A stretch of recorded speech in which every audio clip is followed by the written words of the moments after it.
The Innovators Network. Welcome to the Killer Innovation Show, the longest continuously produced podcast in history. Each week, Phil McKinney brings you the insights and strategies to amplify your creativity and innovation skills. Here's your host, Phil McKinney. Welcome to this week's episode of Killer Innovations. This is an exciting show. We are kicking off season 18 of Killer Innovations today. We are starting our 18th year of producing the show. We started this show in 2005, and as the introduction stated, this makes us the longest continuously produced podcast in podcast history. I've been around. I guess we win the Endurance Award for being the one that's still standing here after all of these years.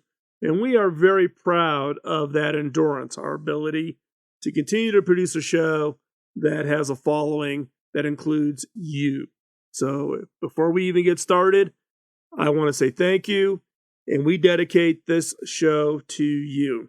Now, we thought about what could we do for the show being it's the season 18 kickoff.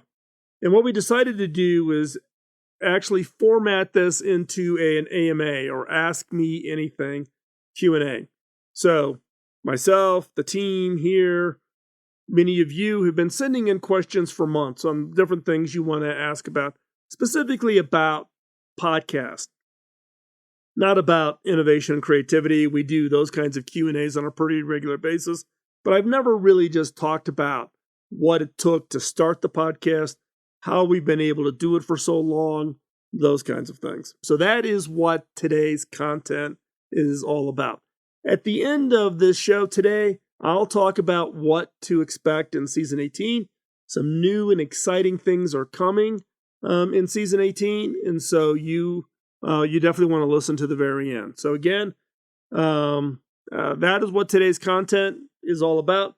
I'm going to apologize right here at the beginning because this is going to be a little bit of a longer show than what we normally do. But hopefully you find it worth it. Love to hear your feedback. You can always drop us a note. But before we jump into the segment, got that favor to ask. Can you follow, like, and share? Follow us on social media. Like this show so it makes it easier to people to find out about us. Post a review of us over on wherever you get your podcast from. And then share it. Tell other people about the show. Help us broaden the people who are aware of our show and their content that they can also achieve innovation success. And with that, let's hop into this week's episode. This episode is sponsored by Zoom. With Zoom, you can streamline your communication, collaboration, and creativity all in one place. Zoom is the market-leading platform that provides video meetings, voice, webinars, and chat across desktops, phones, tablets, and conference room systems. To learn more about Zoom and sign up for your free account, visit killerinnovations.com/Zoom.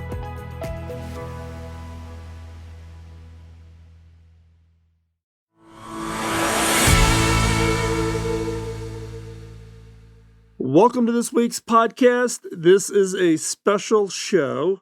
We are launching season 18. Yes, the 18th year of the Killer Innovations podcast. We started this show back in March of 2005, having no idea that we would still be doing it going into season 18. Now, over the years, I have talked about the history of the show and etc., bits and pieces, but I'm actually going to dedicate today's show to answering your questions. The questions that you've sent in over time, some of them much more recently, questions about the podcast. How did it get started? What's it like now starting season 18? The pros and cons. Many of you are podcasters. Some of you maybe want to be podcasters. So many of you or all of you are innovators. So we'll talk a little bit about the challenges of innovating a new media format of podcasting back in 2005. So I have a collection here, 2 pages of questions. It's a long list, longer than I thought it was going to be. I have not pre-canned answers, so I'm literally going to read these on the fly live and answer them as we go through this. And we're going to go for the normal length of a time of a show. And I'll try to answer as many of these questions as possible. And they kind of go in a little bit of a chronological order. So the early part of the show will be history of the podcast, all the way down to what's coming next, what is in the future.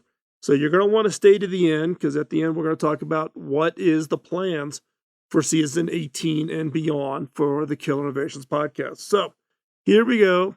This is the list of questions that you have sent in, and that's what we're going to spend today's show answering. So question number 1, what was the original impetus for the podcast? Well, the podcast started in 2005, but way before that, back when actually my first job, I was hired by a gentleman by the name of Bob Davis. He became my mentor. And Bob put me through probably one of the most unique mentoring experiences I'd ever had. Given I was new out of college, I didn't have many, but even now, 40 years later into my career, I've never seen a mentoring program like what Bob did for my career. Very, very heavy rotation, lots of experiences across every function and role within a company.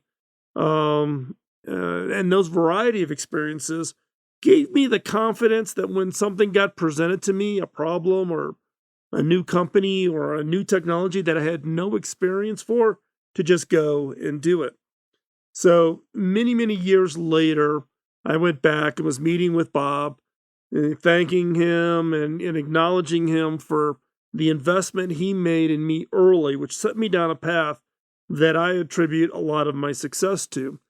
And I asked Bob, how do I pay you back? And he laughed and he goes, look, you can't pay me back. You have to pay it forward. You have to share your learnings, your experiences, your expertise, the pains you went through with the next generation, the people who are going to come up behind you and take on the roles that you've had. And I thought about it, and I could do, mentoring of, individual people and, staffs, that reported to me, or somebody that I found in an organization. But, you're mentoring one person at a time. And I was interested in saying, is there a way to scale this? Could I share in a broader format? And so that was what turned out to be really the impetus for the podcast. Podcast was brand new in 2005. And I thought, okay, we've got this audio format. Don't know how popular it's going to be or how many people would even be interested in listening to me. So let's go and try doing this thing called a podcast. So that was the impetus. It was to respond to Bob's challenge to pay it forward, and then my own challenge to myself about how do you pay it forward at scale. Which kind of leads into question number 2. What was your inspiration for the format and structure of the early podcast? Oh, that's real simple. Bob Davis actually got me hooked on to a motivational speaker by the name of Earl Nightingale. You can actually go to Spotify, search for Earl Nightingale. Bunch of his programs are out there. You can listen to it. The guy's phenomenal. He's unfortunately has passed away, but I turned into being a huge Earl Nightingale fan, big fan. And I subscribed to a monthly audio magazine that he put out called Insight. And it was short little things about leadership and management and teams and personal motivation and positive thinking. But the Inside Audio magazine, which keep in mind, we're talking 1980, 1981, 82, came out on cassette tapes. So I would get this cassette tape, put it in my car, and that's what I listened traveling to and from work. In fact, I still have every issue of Insight Audio magazine on its original cassette tapes still in my office here. I just can't even fathom the idea of throwing them away. But you can listen to them. A bunch of them have been digitized and are up on Spotify. So check that out, Earl Nightingale Insight, over on Spotify.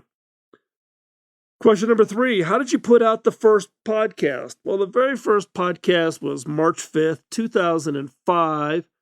I actually was, read up about a little bit about the podcast, and basically had my laptop. I was actually at a conference at a Marriott resort in Phoenix, Arizona. And I had a little $5 microphone that plugged into the microphone jack on the side of the laptop. And I went and sat in the bathroom at the Marriott resort and recorded the first podcast, not having a clue what I was going to talk about, the format, the content. Nothing is like what it was today. But I went out and just shared and talked about innovation and technologies and a whole wide range of things. And then I posted it up on my blog site. Already had a blog. And my blog had actually been live since 1996. So I already had 9 years into the blog, and I just treated it like a blog with an audio download. And I put it up there and posted about it on some of the community sites and that of the early podcasters to see if anybody would listen to it and give me some feedback. And I actually got some people downloading, and I got emails from people saying they really liked it, and etc. And I got so excited that actually I did that on the weekend, and on Wednesday of that week, I actually put out a second episode. So 3 days later, I put episode number 2 up, and then it's been an ongoing grind ever since then. Next question. How did your podcast get traction? How did people find out about the podcast? Well, as I shared, I posted information about the podcast on things like, different podcasting community sites, and they were popping up all over the place. Podcasting was new. People were interested in it.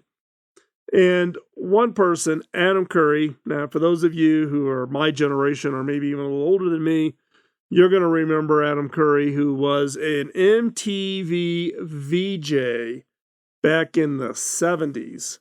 When MTV, all they played was music videos. So rather than being a DJ like on a radio station, they were actually video jockeys. They would schedule and cue the videos for different music videos on MTV. So that's where Adam started. Adam was one of the very early people involved in podcasting. So Adam had a podcast that he called Daily Source Code, probably one of the very earliest of the podcasts. It's no longer out, being produced, but it was one of the early ones. And Adam, and it was daily. He literally put out a podcast every day. And Adam would promote shows that he listened to and he liked. Well, somehow he found my show and he actually promoted it on Daily Source Code. And man, it exploded. It was like everybody that was into podcasting all of a sudden now is downloading my podcast. Which caused a different problem because back in those days, you got charged for bandwidth coming into your blog sites. Well, audio files were big. And all of a sudden, I was incurring unexpected expenses because of Adam Curry promoting my podcast on Daily Source Code. And that was really what kickstarted and really put the show onto on the map. Next question. What would be some surprising podcast history that others would find interesting? Well, as I was sharing before, there was all these sites where you could actually list, your podcast so people could find it, communities where you could ask for advice from other podcasters, those types of things. Unfortunately, I'm a software engineer by training, coding background. Had already been doing a bunch of work in XML, which is the underlying technology, plus this thing called an enclosure tag, which allowed for podcasting to even exist. Well, one of those early sites, what they used to call a podcast directory, and you would submit your podcast, and then they would eventually listed in the directory, and that's how people went out and found podcasts. This is pre-Apple doing anything with podcasting, Google, anybody. And remember, this is 2005. So one of those podcasting sites was a company called Audio. And Audio had a podcast directory. They reached out to me because I was, one of the bigger podcasts at that time, to ask for me to list my podcast on their site as a way for them to draw traffic. And the community is very collaborative. And I'm like, yeah, sure, no problem. So I go over, I register the podcast, I list it on Audio. And it was probably one of the first 10 podcasts on Audio. Well, not too much after that, Apple comes out and does the Apple podcast under iTunes. And when Apple started with its own directory, with its own listings of all the podcasts, it basically killed off all the podcast directories, including Audio. So Audio had to pivot into a new company. So what did Audio pivot into? Anybody know? You want to take a guess? Take a guess. What do you think Audio pivoted into? Audio became Twitter. That's where Twitter came from. The underlying technology behind Twitter was used by Audio internally for support. It's how they message each other in order to fix bugs in the podcast directory, or having outages, or downloading was delayed, or whatever. They created basically, which was an SMS short message texting kind of technology to allow them to message each other while they were supporting the podcast directory. When the podcast directory blew up, Audio became then the product. They took what was really an internal debugging support tool and turned it into a real product, and that became Twitter. So even technologies like Twitter came from the early days of podcasting. What was the original audience for the podcast? So who did we aim the original audience back in 2005? Well, that's a good question. It started off being more tech. Remember, 2005, I was already at HP, just at the time of being named CTO, probably a little bit before CTO, because this would have been in March, and I became CTO towards the end of the year that year. So I was already at HP at the time. So it tended to swing more tech just because of my role and people who knew me, knew my background, etc. And then when I became CTO at HP and started what was called the Innovation Program Office, effectively the innovation team at HP, people and the questions I was getting from the audience swung much more towards innovation. How do you innovate at HP? How could I take what you do and apply it? Now, prior to HP, I was already doing the innovation work. And in fact, HP was a client along with Agilent and loads of other companies. So the innovation work occurred way before I joined. But when I first started the podcast, just because of who I was and my background, people tended to, want to talk tech. So it had much more of a tech feel in the early days, and then became focused on the innovation. So next question kind of feeds into that. Has the target audience for the podcast changed over time? Oh, you bet. We were very tech-oriented, albeit a lot of the listeners in the early days were podcasters or people who wanted to get into podcasting. So I used to get a lot of emails from people about how do you do it? And remember, there were no tools back then. So for every episode of the show, for probably the first 3 or 4 years, I had to hand code the XML every week for the new episode. And then there's a thing called ID3 tags. The ID3 tags in an audio file is what embeds the cover art. So the little art that you see when you play music on your phone or on your PC or your laptop, that cover art is literally embedded into the audio file. And that applies under what's called an ID3 tag. And under an ID3 tag, there's a bunch of other things, description of the show, et cetera, et cetera, et cetera. Well, back then, I found some open source tools that were being used by the music industry, and brought that over to do ID3 tagging work in early podcasting, and then that became kind of a standard way to do it. And so so all of these tools and trying to make this all work, a lot of the listeners in the early day of the show were all podcasters wanting to hear what tools and what technologies I was using to create the early versions of the podcast. So that's where the audience started, along with some tech, to probably by the end of year one, going into year two, really the focus on innovation, becoming really the core. What makes your show different from other podcasts? Well, one is longevity. 17 years going into 18 years, and we average between 40, 45 unique episodes, original episodes each year. So the back catalog is quite large. If you want to dig through it and find it and listen to some of the old original shows just out of grins. But I think, that, and we've stayed focused on our topic. Look, we're not a big show. We're not a show like, some of the big names, This American Life or Tim Ferriss or any of the others, right, that are the more recent, probably more famous of the podcasts now these days. But I think I am proud of the fact that we've stayed true to the content. We've stayed true to our listener base, and deliver on a regular basis, be consistent in the delivery.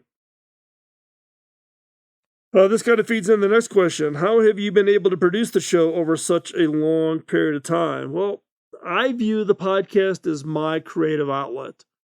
We all have to have some form of creative outlet. We've got our jobs, and we're innovators in our day job. But what is that creative outlet? Do you write fan fiction for something that you're a big fan of? Do you you're an amateur photographer? Are you an artist, a painter, a sculptor? What's your creative outlet? For me, the podcast is my creative outlet. If you can talk to the team now that supports me in the podcast, I go a little fanatical. If I think I'm going to miss a week or not have a show out, I have to skip a week or something. It's rare. And when it happens, it just really, really bothers me. So I think I view it as my creative output. It's not a job.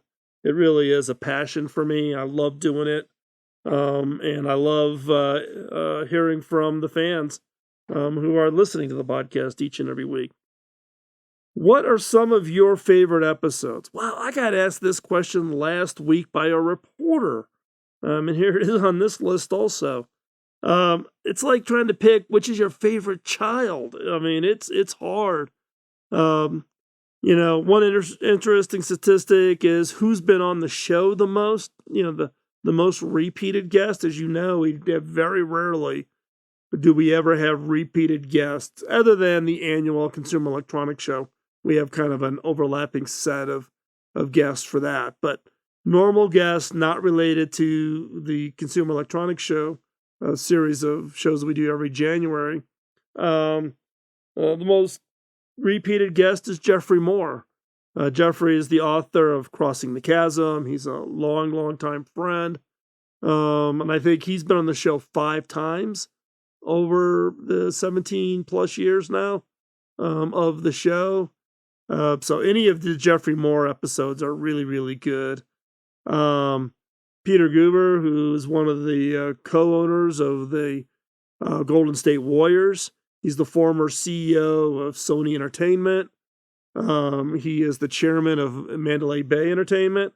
So he was the producer on the whole series of Batman movies, and he's been involved in the industry for quite some time. Peter and I met each other. We were both speaking at a conference And then he was writing his book at the time, so he asked if he could interview me. He interviewed me.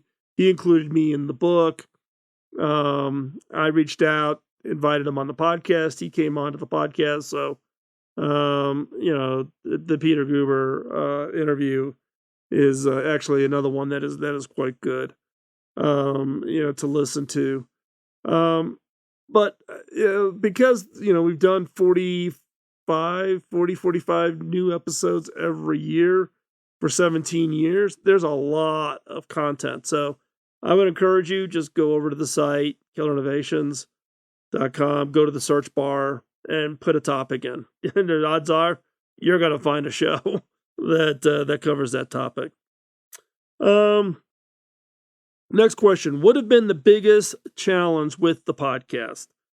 Well, some of the biggest challenges on doing the podcast has been the changes over time that happen, right? Listeners change, listeners' interests change, what they want to hear. Do they not want me, to talk about certain things? If you went back and listened to some of the early shows, probably for the first 3, 4, 5 years or so, a lot of the shows actually contained a lot of more personal stories from me. About things going on and et cetera. And in the early days, people really liked that. But then when we got to like year 4 or 5, some people started sending in some emails asking for me to get off the personal stuff and get to the meat of the topic quicker, spend less time on the personal things. So we made that shift, and if you notice, there's probably a little bit less personal stuff. Today's show is probably the most personal of the shows that I've done in a very, very long time for the podcast. So, but we're always listening to your feedback. What is it you like about the show?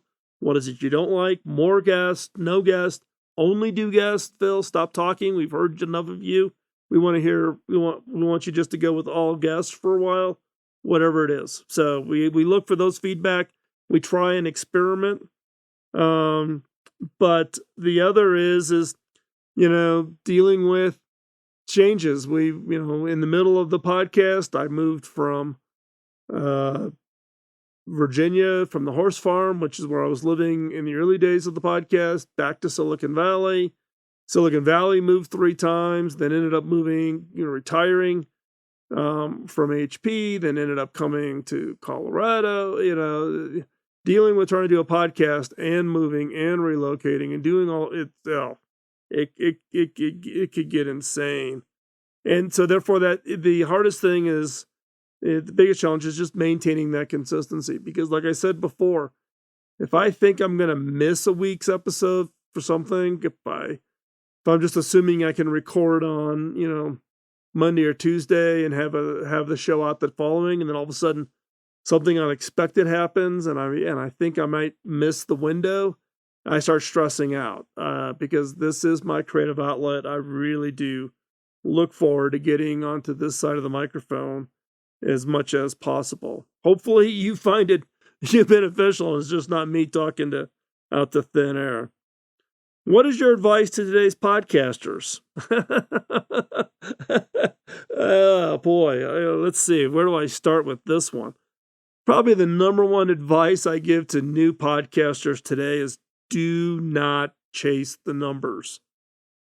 I can't tell you how many podcasts get started and they go a month or maybe 2 months and maybe they've got 50 listeners and they just throw the towel in. Oh, this isn't going to work. Don't start yet another podcast if you're not going to be committed to doing it for 2 years. And I'm talking, if that's the case, you better be looking at 80 to 100 shows. Because if you're not willing to commit, no matter what your numbers are, to get through 80 to 100 shows, don't even start. Because it's not going to happen. You're not going to, unless you've got 3 million followers on Twitter or some insane number of followers on LinkedIn. If you're trying to use podcasts to get your information about your company out or something, you're going to be, soulfully unimpressed with your early numbers. It's just hard work. You got to Endurance, consistency, that's the key. So don't chase the numbers. Focus on your content. Find the niche that has a listener base that you want to talk to, that you want to engage with. And it is engagement. It's not just sitting back in the microphone and just blabbing away.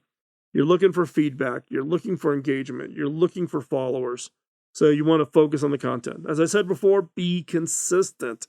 Be consistent. Do it every week. Put your show out the same day of every week. Collaborate with other podcasters who you like.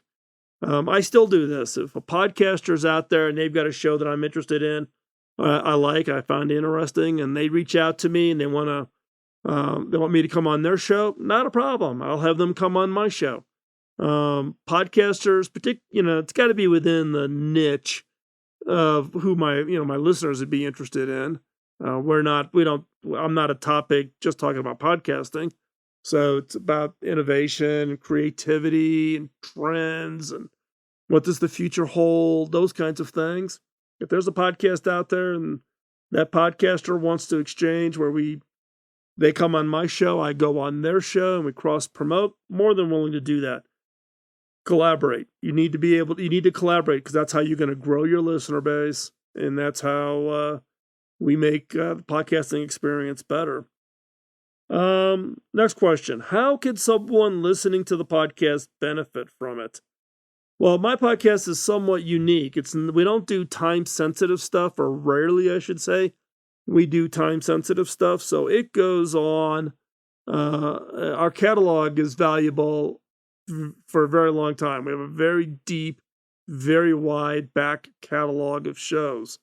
In fact, 100% of our shows are available somewhere. Many of the podcasting sites, though, can't host all of our shows because it's too big. Apple doesn't like it because they don't want you to be above 300 or 400 shows. Well, we're well beyond 300, 400 episodes. But so they want to, Apple wants to limit it. But there's feeds out there that you can find that'll get you the entire feeds for the entire back catalog of the show. So I encourage people, for us, is we probably have covered every topic you can think of around leadership, innovation, creativity, team building, culture, brainstorming, ideation, you name it. We've covered it.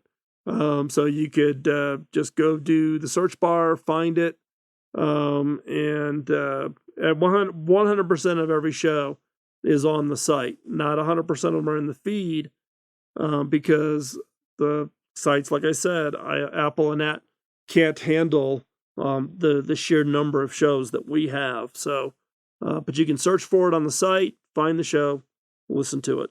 So I think I probably one of the things that I recommend if you're listening to it, take notes.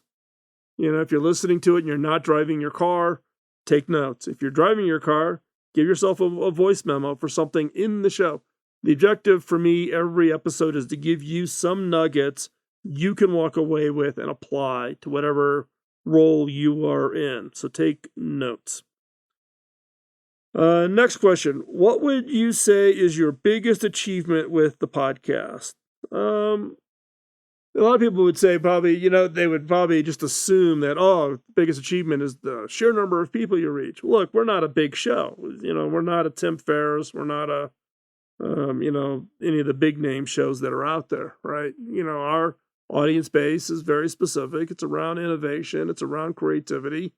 And as such, we're not a general listener level kind of a podcast. But I think my biggest achievement with the podcast has been, one, in the early days, inspiring others to podcast.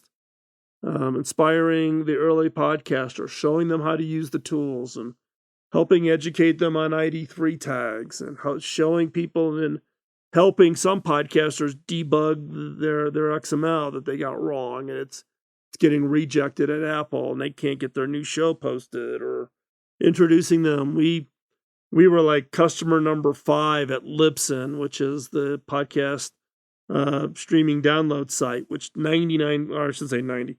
I'm going to say 80% of all the big podcasters are all on Libsyn today. Back then, when it was in the early days, it was really, really rough. But I think the biggest achievements is inspiring and helping others to podcast.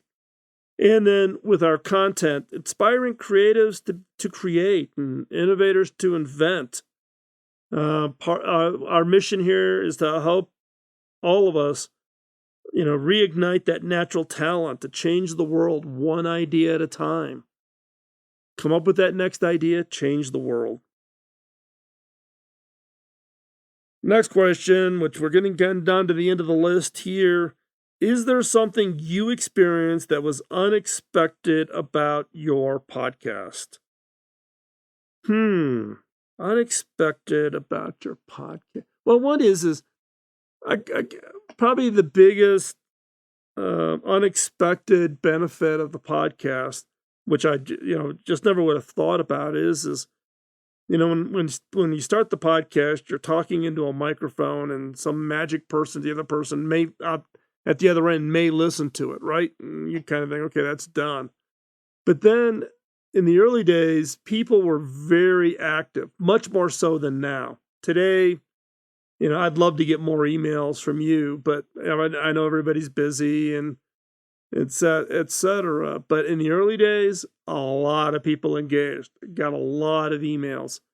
And I really worked hard at making sure I replied to every email, even after getting named as CTO at HP, which made it even, doubly tough given the workload. But, and that engagement turned into being a back and forth conversation. And then it became listeners and fans of the show becoming friends.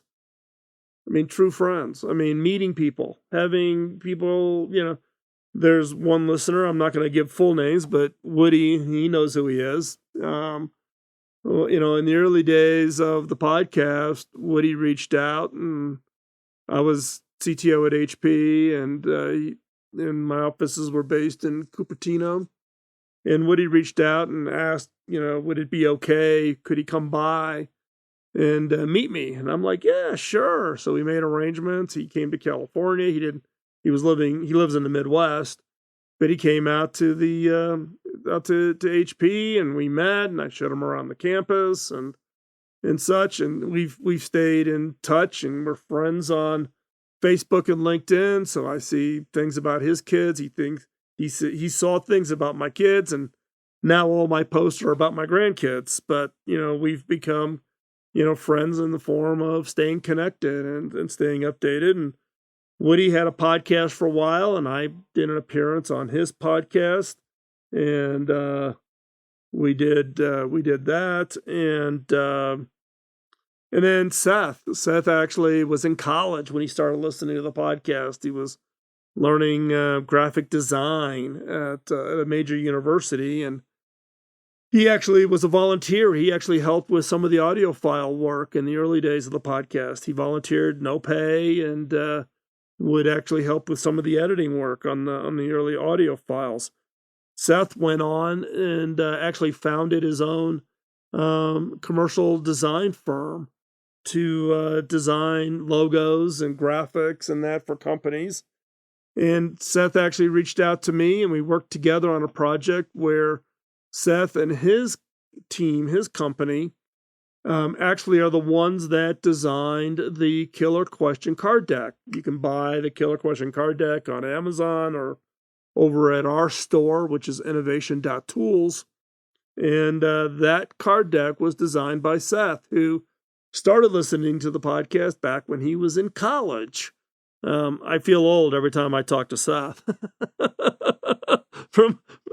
From where he was to actually then partnering with me, we did the card deck as a joint project, and people love the card deck. And Seth gets the credit for all the design and the laying up the production and finding a printer who could do the cards the way we wanted them, etc. So I think the biggest surprise is finding fans who are willing to donate their time to the cause that I continue to try to achieve, which is paying it forward, and that then become friends.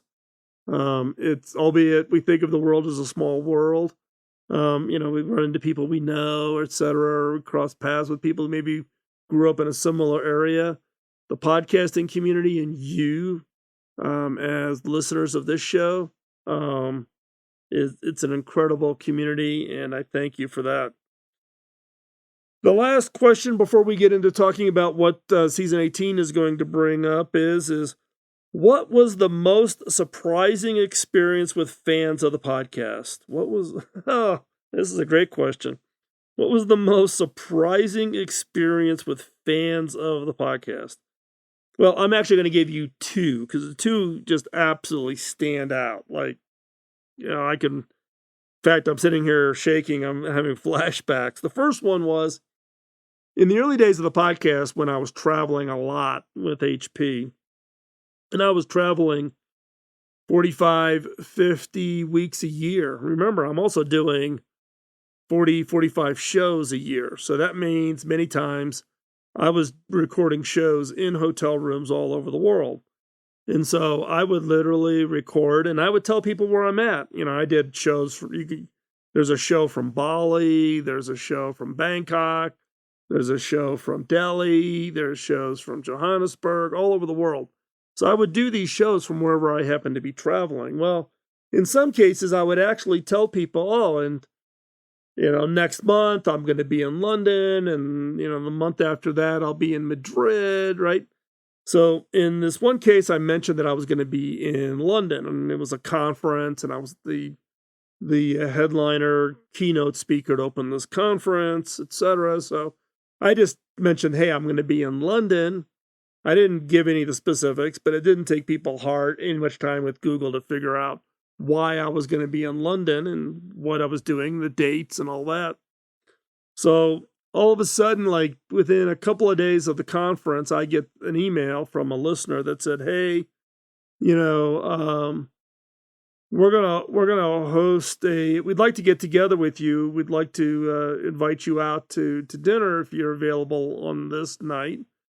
And we're thinking about this place. Well, it turns out that these people got really creative. Not only did they track me down, they tracked down the hotel where the speaker was going to be at. They confirmed that I was actually going to stay at that hotel, and they literally picked a restaurant right across the street. So if you get nervous about stalkers, maybe podcasting, becoming a podcaster back then, maybe not a great idea because they find you. So in this case, they actually hosted a party for me, and fans came from all over the UK. Some even flew into London for this, and we actually had a fantastic time at this restaurant with me, and it was just listeners of the show, and listeners got to meet each other, and they actually formed their own little mini network of innovators and creatives working together. So that was probably the most surprising. I just didn't think people would want to do that. Why? Why would people be interested in having getting together like that? And it was interesting because I shared a lot of personal information in the earlier shows, like my oldest daughter's wedding was coming up at that time, and she's now married and 2 kids and has a great career. But back then, she was just graduating college and was engaged to get married. So at this dinner party, I would start to talk about personal things like, I've got a daughter getting married. And everybody around the table goes, yep, we know, and, hey, I'm getting ready to relocate back to California. Yep, because you shared everything on the show. So it kind of makes for an interesting experience if you've never done that before, where people know a lot about you than you expected. So that's story number 1. Story number 2 was when I flew from London to New York for an event, and the flight was delayed, and it was like 1 or 2 a.m. when I got finally got into New York, got into a cab. This was pre-Uber. Got to the hotel, trudge into the lobby, and there's like 10 people sitting on the couches and in the chairs in the lobby, and I'm come trudging through. I've been flying all day trying to get from London to New York. Turns out the 10 people in the lobby were all listeners of the podcast, and they were there to meet me.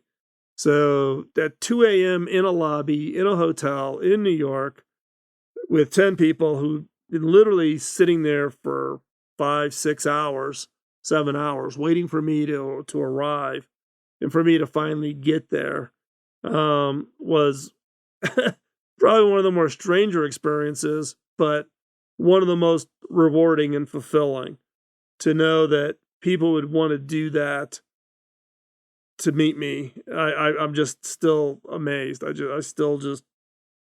amazed every chance I get to meet listeners. And in fact, yesterday I was at an event here in Denver, Colorado, and I was being recognized for an award here in the state of Colorado. And when I came off stage and I'm standing in the lobby, a young gentleman walked up and he was a listener to the podcast, and he asked if he could take a selfie with me. And so I took a selfie with him. I'm just amazed. I do this show for you, and hopefully you find benefit from it. And every interaction, every chance I have to interact with you is highly, highly rewarding. I get so much out of it, and love having those opportunities, and humbled when I hear your stories about things you've done or things you've been able to achieve in the innovation and creativity space. And all that credit goes to you. Maybe I play a little role as a catalyst, but all the credit for whatever you achieve belongs to you. You have earned it. So, as we wrap up today's show, one thing I did want to share with you is what's going to be coming up in season 18. We have actually a fairly growing backlog of shows, interview shows that are coming up. So you're going to want to make sure you are subscribed and following that all the time. You will also, starting March 1st, which should be the day this show is released, starting March 1st, we are running a special 30-day promotion over on the store, which is innovation.tools. Over at innovation.tools, you'll notice that the store has been completely redesigned. New themes, all new refreshed graphics, and a catalog of products that's probably 5 times bigger than what it was before. So this includes everything from books that I think that are inspirational, idea notebooks. If you want to know the specific model of moleskin notebook that I use for all of my idea brainstorming, check it out. It's over there now. To the tools that I use when I'm running and facilitating brainstorming and ideation sessions. The workshops are also over there. And there's also a growing, early, very small, but growing speakers bureau where you can find keynote speakers, facilitators. If you need help running brainstorming sessions, all of that, you can find that over at innovation.tools. But starting March 1 for the month of March, we're offering a special discount, 18%. Figure out where the 18 came from? Season 18, 18% discount. Now, that 18% discount only applies to products that are produced by the innovation.tools. So that would include my book, Beyond the Obvious, the 7 Laws posters, the Killer Question card deck, things that we produce. Everything else that's on there, like the books I read, the moleskin notebooks, you'll find it. You can order them, but you're going to order those over to Amazon. Amazon will be shipping those to you. And I don't have a way to have my discounts apply to things you purchase over on Amazon, but you can find them. You can order. You can click the order button. You'll just get them via Amazon. So take advantage of the 18% discount. Hop on over to innovation.tools. Again, that is for the entire month of March, which is the month we started the show back in 2005. So 18% discount for the entire month. The other change we're happening is, we've talked about the other parts of our organization, one being the Innovators Network. So we are pivoting the Innovators Network. This will be some time. It'll probably be another 2-3 months before it's fully up and operational. But we are pivoting the Innovators Network to be a digital media publishing platform with a whole wide range of contributors that are sharing their podcasts, their YouTube, their articles, all around innovation. So it's not just me, but it will be a broader audience. It'll be a broader set of content. If you've got content that you think might apply over to the over on the Innovators Network, drop me a note. Just send me an email, and you can find me. You can visit philmckinney.com, or you can go to killerinnovations.com and just click contact.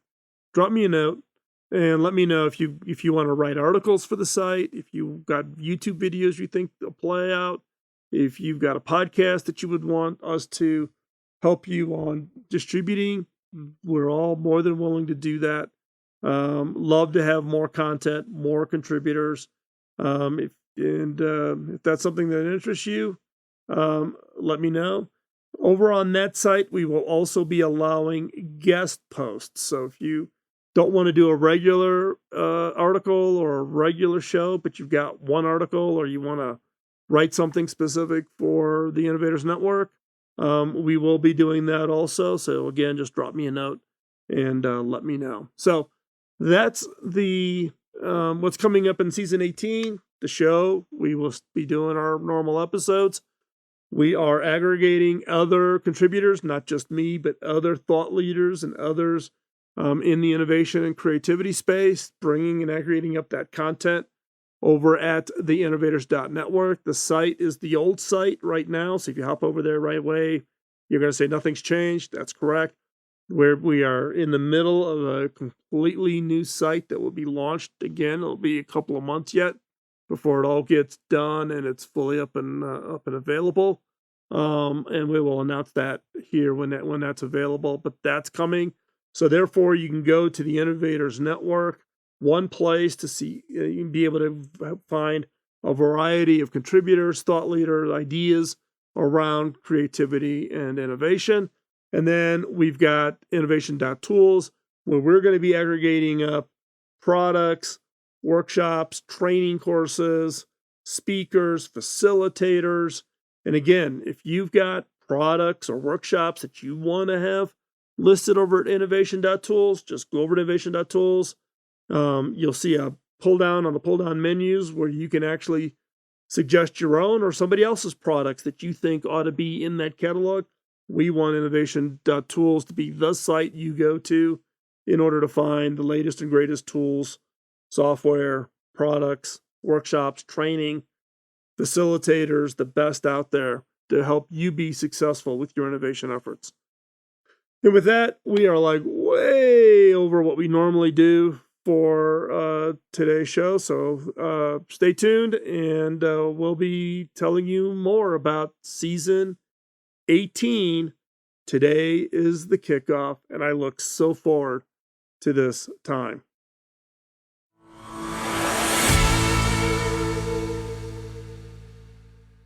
Again, I want to apologize. The show segment went long. I got these 2 pages of questions for the AMA, Ask Me Anything. I wanted to answer all of them, so I apologize. I know we went a little long. But again, thank you for your time today. Thank you for your support and encouragement from the past. I really do appreciate hearing from you. So drop me a note, phil@killerinnovations.com. You can drop me a note. I work very hard at trying to reply to every email that I get. So you can do that. You can also connect with me over on LinkedIn. Let me know that you're a listener to the podcast. I get lots of LinkedIn requests every day. But if you, in your message to me, say that you're a listener to the podcast, it's an automatic accept. I will connect with you on LinkedIn, and then we can also message that way too. Or if you're on Facebook, I tend not to accept friends requests. Follow me over on my my page, which is a certified blue check mark on my Facebook page, and then we can connect on Messenger if that's more convenient to you. So I'd love to hear from you. Love to hear your feedback. Love to hear your ideas on what we can do to make the show more valuable for you, deliver better content for you. With that, thanks again for listening to today's show, and again for being a supportive listener. It means a lot. It's the motivation that's allowed us to deliver 17 years of content, and now very proud to start year 18 with this show. And with that, we will be back next week with a new episode of Killer Innovations. Until then, bye-bye. Podcasting nonstop since 2005, this has been the Killer Innovation Show on the Innovators Network. This show is distributed by the Innovators Network. For more information and other great shows and content, visit theinnovators.network.